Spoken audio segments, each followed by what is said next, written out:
Sejumlah informasi dari berbagai daerah di Provinsi Banten kami sajikan dalam Berita Banten yang dipersembahkan oleh PRSSNI Banten dan disiarkan serentak oleh seluruh radio anggota di 8 kabupaten kota di Provinsi Banten.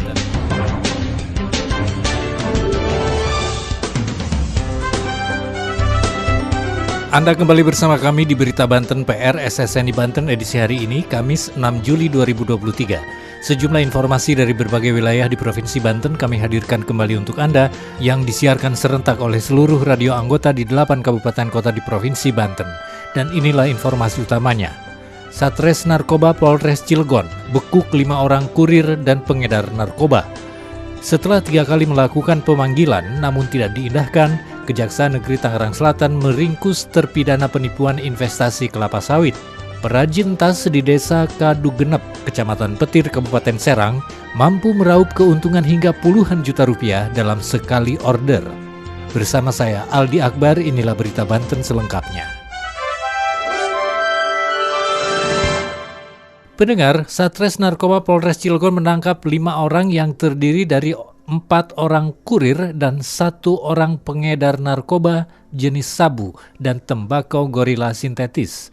Kelimanya ditangkap di beberapa tempat terpisah di kota Cilegon. Dari tangan tersangka berhasil diamankan barang bukti berupa sabu dengan berat 44,84 gram. Berikut laporan Anissa Azahra dari Radio One Indonesia Cilegon. 5 orang kurir dan juga pengedar narkotika jenis sabu dan tembakau gorila sinte diamankan Satuan Reserse Narkoba Sat Narkoba Polres Cilegon dengan barang bukti dari pelaku DD, yakni 1 bungkus plastik bening berisi narkotika jenis sabu dengan berat 44,84 gram. Kapolres Cilegon, AKBP Eko Cahyo Untoro mengatakan, kelima pelaku kurir dan pengedar sabu dan sinte tersebut, yakni DD, 19 tahun, EKS, 29 tahun, ZN 20 tahun, AHS 28 tahun, dan SP alias F 34 tahun diamankan di tempat terpisah di Kecamatan Jombang, Cilegon, dan Cibeber pada 15 dan 24 Juni 2023.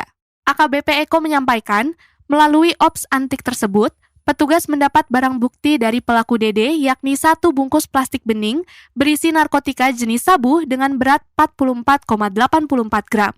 Atas perbuatannya tersebut, 4 orang pelaku dipersangkakan pasal 114 ayat 1 dan pasal 112 ayat 1 Undang-Undang Nomor 35 Tahun 2009 tentang narkotika dengan ancaman hukuman maksimal 20 tahun penjara.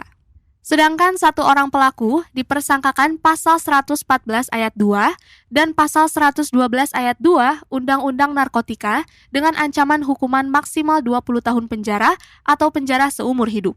Sekian berita kali ini, saya Anissa Zahra dari Radio One Indonesia melaporkan untuk Berita Banten. Pendengar, Kejaksaan Negeri Tangerang Selatan akhirnya meringkus terpidana kasus penipuan investasi kelapa sawit, Enrico Donato Hutapea. Kejari melakukan penjemputan paksa karena tersangka tidak kooperatif, bahkan sempat buron setelah ada surat keputusan perkara dari Mahkamah Agung. Berikut laporan Salma dari Benz Radio Tangerang Selatan.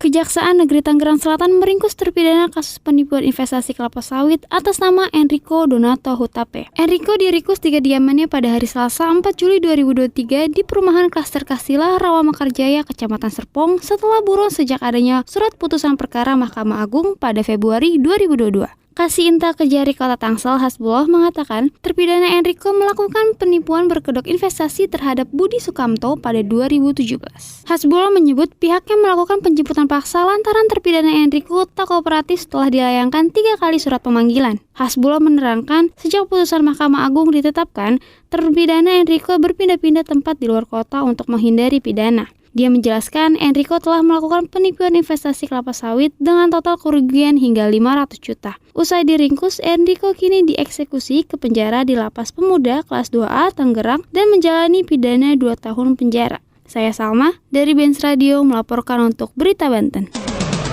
Berita Banten. Anda masih bersama kami di Berita Banten PRSSNI Banten. Pendengar, perajin tas di Desa Kadu Genep, Kecamatan Petir, Kabupaten Serang, mampu memproduksi hingga 40.000 tas dalam sekali order dan meraup keuntungan puluhan juta rupiah. Di Desa Kadu Genep sendiri, ada sekitar 300 perajin tas yang digarap secara home industry. Hasilnya mereka jual ke perusahaan-perusahaan besar di Jakarta. Berikut laporan Nadira Al-Zahro dari Radio Prima FM Serang. Pengrajin tas di Petir, Kabupaten Serang, tepatnya di Desa Kadu Genep, Kecamatan Petir, Kabupaten Serang, yang bisa memproduksi berbagai macam merek tas di rumah warga-warganya, mampu meraup keuntungan hingga 30 juta rupiah sekali order. Salah satu pengelola pengrajin tas Usman mengatakan, tas hasil produksinya dijual kepada perusahaan yang membutuhkan untuk pembuatan souvenir dan lainnya, sehingga hanya dalam sekali pesan, pihaknya dapat memproduksi hingga 40.000 tas dalam sekali order. Usman mengaku ada beberapa perusahaan besar di Jakarta seperti perusahaan Yakult, Nestle yang memesan tas, bahkan sekali order pernah dapat hingga 30 juta rupiah. Untuk harganya sendiri, Usman mengatakan tergantung ukuran dan bahan yang digunakan. Semakin bagus bahan tas yang dibuat, maka semakin mahal pula harganya. Dan saat ini, penjualan paling jauh hanya sampai perusahaan di Jakarta, dan biasanya perusahaan tersebut juga menjual kembali tas tersebut ke luar negeri. Jadi, pengrajin hanya sebagai pemasok saja dan hanya sesuai dengan pesanan dari perusahaan tersebut. Usman juga mengatakan ada sekitar 300 lebih pengrajin tas dan ada 8 orang pengelola yang memiliki tempat, mesin dan lainnya di Desa Kadu Genep ini. Dan para pengrajin ini warga asli Desa Kadu Genep untuk membantu meningkatkan perekonomian keluarganya serta mengurangi pengangguran. Sementara itu, Camat Petir Faris mengatakan pihaknya akan membantu dalam segi pemasaran terhadap produksi tas di Desa Kadu Genep tersebut. Sehingga pihaknya akan meminta Diskom Perindak Kabupaten Serang untuk ikut membantu memberikan edukasi tentang bagaimana cara memasarkan barang serta pengemasan yang baik dan benar dan membantu memasarkan mengikuti perkembangan zaman seperti melalui Shopee, Lazada, dan masih banyak lainnya. Nadir Azharo melaporkan dari Radio Prima FM untuk Berita Banten. Demikian sejumlah informasi yang telah kami sajikan untuk Berita Banten kali ini. Saya Aldi Akbar, sampai jumpa.